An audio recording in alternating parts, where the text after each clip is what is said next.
ಎಲ್ಲೆಲ್ಲ ಸಾಲ ಮಾಡಿದ್ದೀನಿ ಸರ್. ನನಗೆ ಮಾಡಿದ್ದಾರೆ, ಹೆಂಗ ಮಾಡಿದ್ದಾರೆ ಸರ್. ನನಗೆ ಮನೆ ಸಾಲ ಮಾಡಿದ್ದೀನಿ ಸರ್. ಇವಾಗನೇ ನಾನು ಯಾವುದೂ ಇಲ್ಲ ನೋಡಿ ಸರ್. ಎಲ್ಲ ಕತ್ತರಿಗೆಲ್ಲ ಮುಚ್ಚಿ ಹಾಕಿ ಮಾಡಿದ್ದೀನಿ. ಮನೆ ಬಂದ್ಬೇಕಂತ ಎಲ್ಲ ಇದು ಮಾಡಿಬಿಟ್ಟು ಇವಾಗ ನೋಡಿ ನಮ್ಮ ಮನೆಯೆಲ್ಲ ಹೊಡೆದು ಹಾಕಿದ್ದಾರೆ. ನನಗೆಲ್ಲ ಕೊಟ್ಟಿದ್ದಾರೆ ಸರ್, ಅಕ್ಕಪತ್ರ ಕೊಟ್ಟಿದ್ದಾರೆ, ಇದೆಲ್ಲ ಕೊಟ್ಟಿದ್ದಾರೆ.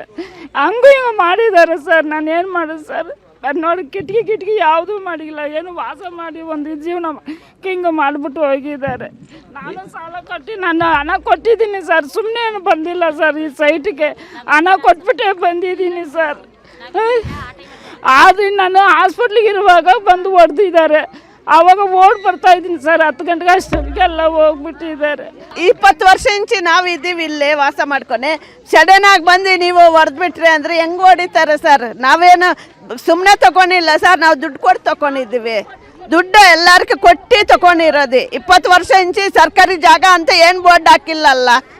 ಏನು ಹಾಕಿದ್ರೆ ಪರವಾಗಿಲ್ಲ, ಏನು ಬೋರ್ಡ್ ಇಲ್ಲ. ಬೌಂಡಿ ಮಾಡಬೇಕಾಯ್ತು ಅವಾಗಲೇ ಅವಾಗೆಲ್ಲ ಏನು ಮಾಡ್ತಾ ಇದ್ರು? ಅವಾಗೆಲ್ಲ ಏನು ಮಾಡ್ತಾ ಇದ್ರು ಸರ್? ಇವಾಗ 20 ವರ್ಷ ಆದ್ಮೇಲೆ ಇವಾಗ ಬಂದು ತಲ್ತೀವಿ ಅಂದ್ರೆ ಸುಮ್ಮನೆ ಬಿಡ್ತೀವ? ಸುಮ್ಮನೆ ಬಿಡೋಕ್ಕಾಗುತ್ತದೆ ಸರ್? ನಿನ್ನೆ ಬಂದು ನೀವು ಹಂಗೆ ಇರ್ಬೇಕಾಯ್ತು. ಫುಲ್ ಬೌಂಡ್ರಿ ಮಾಡಬೇಕಾಯ್ತು ಗೌರ್ಮೆಂಟ್ ಇದ್ರೆ. ವೀಕ್ಷಕರೇ, ನೀವು ಗಮನಿಸಬಹುದು ಯಾವ ಕೆಳಮಟ್ಟಕ್ಕೆ DC ಅವರು ಇಳಿದಿದ್ದಾರೆ ಅಂತಂದ ಹೇಳಿದ್ರೆ, ಪೊಲೀಸರನ್ನ ಕರ್ಕೊಂಡ್ಬಂದು ಯಾವ ರೀತಿಯಾದ್ರೂ ದಬ್ಬಾಳಿಕೆ ಮಾಡಿದ್ರೆ ನಡೆದು ಬಿಡುತ್ತೆ ಅನ್ನೋ ತರ ಆಡ್ತಿದ್ರಲ್ರಿ. ನೋಡಿ ಅವರ ವಸ್ತುಗಳನ್ನೆಲ್ಲ ಯಾವ ರೀತಿ ಕೆಡವಿದಾರೆ ನೋಡಿ. ಅಟ್ಲೀಸ್ಟ್ ಒಂದು ಕಾಮನ್ ಸೆನ್ಸ್ ಬೇಡವಾ? ಆ ವಸ್ತುಗಳನ್ನ ಹೊರಗಡೆ ಏನ್ರಿ ಮಾಡ್ತಿದ್ದೀರಾ ನೀವು? ಇಲ್ಲಿ ಗಮನಿಸ್ಬೋದು ನೀವು, ವಾಷಿಂಗ್ ಮೆಷಿನ್, ಫ್ರಿಡ್ಜ್ಗಳನ್ನ ಯಾವ ರೀತಿಯಾಗಿ ಹಾನಿ ಮಾಡಿದಾರೆ ನೋಡ್ರಿ. ಅವ್ರಿಗೆಲ್ಲ ದುಡ್ಡು ಕೊಟ್ಟಿಲ್ವೇನ್ರಿ? ಅವ್ರೇನು ಪುಕ್ಸಟ್ಟೆ ತಂದಿದಾರೇನ್ರಿ? ಕೂಲಿ ಮಾಡಿ ತಂದಿರುವಂತದ್ರಿ ಅವೆಲ್ಲ.